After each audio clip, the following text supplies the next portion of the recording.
Something that I have grown to love about the New Products Annual is it's placed right in the middle of the year.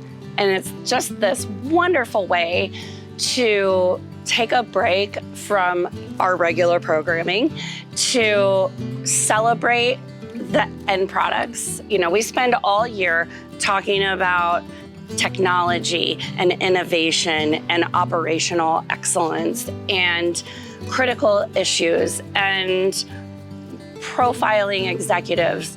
This is our time in June to just take a step back and just really celebrate these products and all of the things that we're talking about behind the scenes. We get to see what those innovations create. I think off the top of my head, I think the biggest change that I would identify is really in how this issue and the showcase have affected us. We look at what's launching, and that is how we identify what people are asking for, because baking companies and brands aren't launching things that they love and they think are cool. They're launching things that their consumers will love.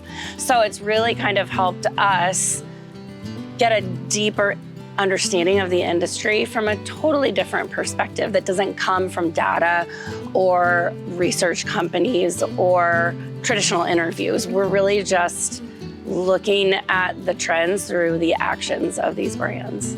You know, we can't have a celebration of new products without including new brands.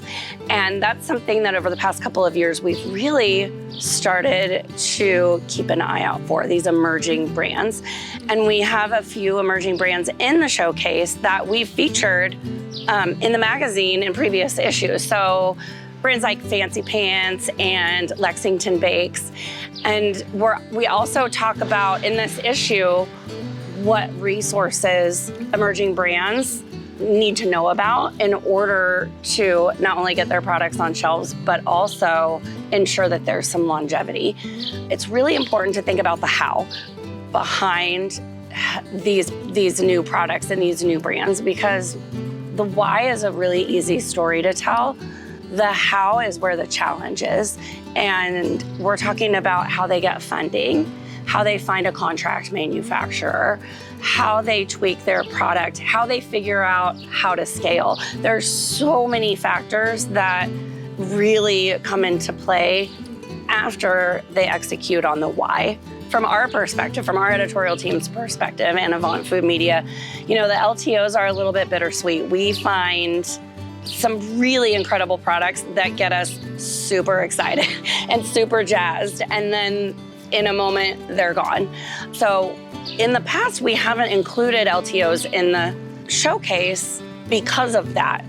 But we really wanted to sort of give them a nod. And I'm so excited that our editorial staff, without me, I was gone, did a video that celebrates their favorite LTOs. And it's so fun, and I can't wait for everybody to see it. There's some really good discussion that I think everyone will benefit from in, again, looking at those trends and unpacking the why behind these LTOs from a very unique perspective that I don't think anyone has gotten a chance to see before. So be sure to check out the LTO video.